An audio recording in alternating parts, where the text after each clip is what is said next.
Good day everyone, my name is Salas, and for today's discussion I'm going to tackle chapter 13, which is the labor law. For our learning objectives, first enumerate the classification of employees, their benefits, privileges, and policies affecting them. Second, identify some best practices in handling human resource in tourism establishment. Third, and then identify the procedures in handling sexual harassment in the workplace. Lastly, explain the rights of workers employed in tourism establishment. And for our topic outline, first is the Philippine labor laws, foundations, worker rights and responsibilities, understanding the employee classifications.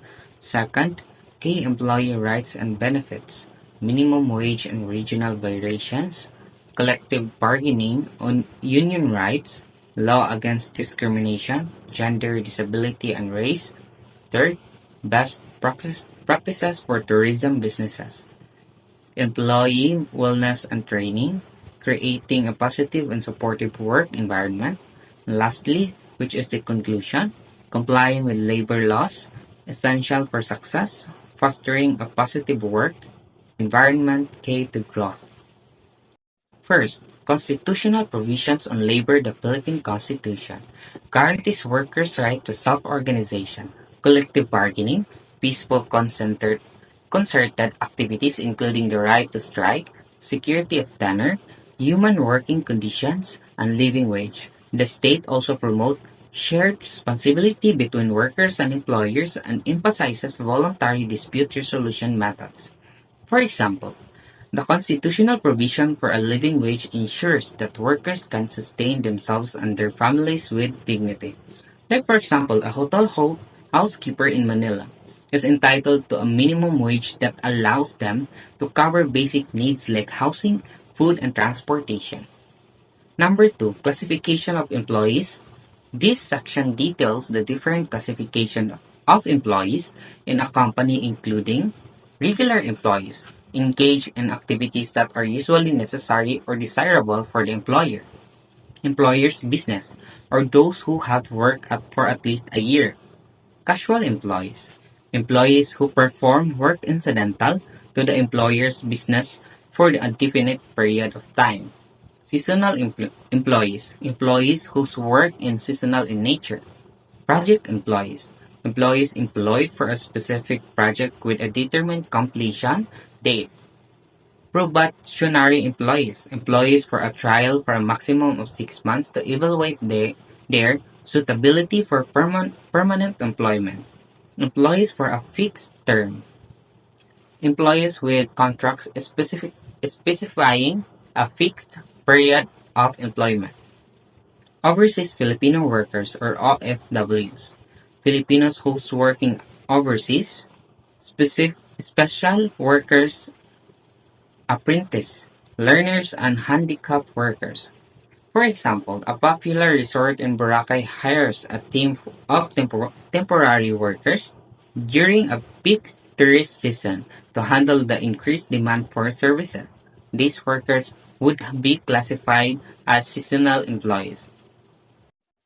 Number 3, benefits, privileges, and policies affecting employees. This section highlights the various benefits and privileges granted to employees in the tourism industry. It includes minimum wage, determined by the regional tripartite and productivity board, with rates varying based on region. For example, a waiter working in a popular restaurant in Manila will receive a different minimum wage than a waiter in a similar restaurant in a smaller city. This is because the minimum wage is set regionally, taking into account factors like cost of living, collective bargaining, negotiations between employers and employees represented by unions, to establish working conditions and benefits through a collective bargaining agreement or CBA. Labor Management Counselor or LMC, a forum for communication between management and employees for resolving disputes and promoting industrial peace. Maternity and paternity leaves. The law provides maternity leave benefits and paternity leave for married male employees. Union rights, strikes, and lockouts. The chapter explained the rights of unions, the legal requirements for strikes and lockouts, and the conditions under which such actions are considered legal or illegal. Service charges, the distribution of service charges collected by hotels, restaurants, and similar establishments. Employment contracts. The chapter discusses the legal requirement for employment contracts and emphasizes the use of written contracts for probationary, project, casual, and fixed-term employees. Death benefits. Benefits provided by the Social Security System or the SSS to beneficiaries of deceased members. Health benefits. Sickness, medical, and hospitalization benefits provided by the SSS and other government agencies. Drug testing. The legal framework for drug testing in workplace under the Comprehensive Dangerous Drugs Act. Retirement. Provisions for retirement benefits and the compulsory retirement age in the Philippines. Uniform policies. Uniform requirements for employees in certain tourism industry establishments. For example, if a member of the SSS passes away, their family is entitled to receive death benefits such as monthly pension and a funeral grant. Number 4. Laws against discrimination.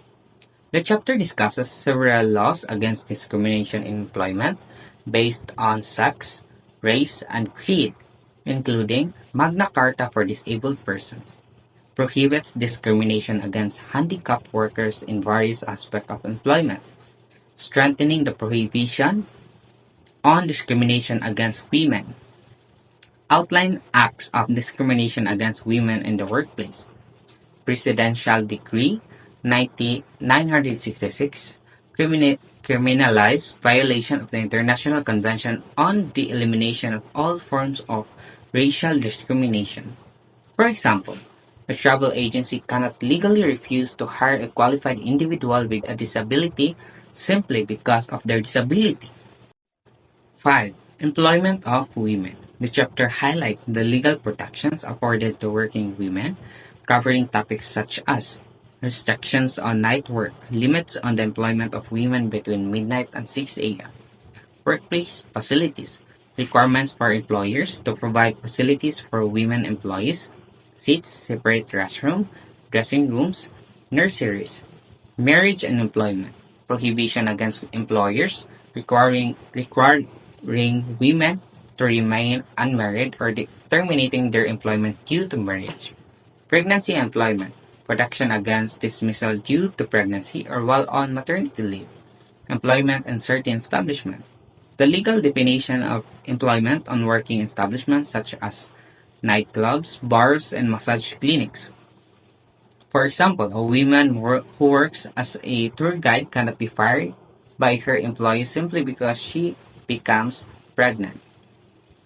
Number 6. Sexual harassment in the workplace. This section explains the legal framework for handling sexual harassment in the workplace. It includes definition of sexual harassment, defines act of sexual harassment by employers, employees, managers, or any person with authority over another in a work environment. Types of sexual harassment, outlines the different circumstances under which sexual harassment occurs in a work environment. Employer's responsibility, the employer's duty to prevent sexual harassment and establish procedure for investigating such cases. For example, a hotel manager who makes unwanted sexual advances toward a front desk employee is violating the law. The hotel has a responsibility to investigate the complaint and take appropriate disciplinary action. Number 7. Best labor practices in tourism establishment. This section discusses the best labor practices adopted by various tourism establishments based on the interviews with managers from different sectors. The chapter explains the importance of a proactive and supportive human resource department, an open door policy with management, and a shared responsibility between capital and labor. For example, a popular resort in Palawan offers its employees opportunities for skills training and career advancement. They provide courses in hospitality management, foreign language learning, and customer service skills. This helps employees grow professionally and increase their job satisfaction. Finally, conclusion. This chapter has explored the intricate landscape of labor law in the Philippine tourism industry. It is crucial for tourism establishment to be well versed in these laws, ensuring that they comply with legal requirements and uphold the rights of their employees. By understanding and implementing best labor practices, businesses can create a positive and supportive work environment that fosters employee well-being, productivity, and long-term success. So that would be all for my discussion, and I hope you learned something from what I have discussed and tackled. And see you on my next video, and mabuhay.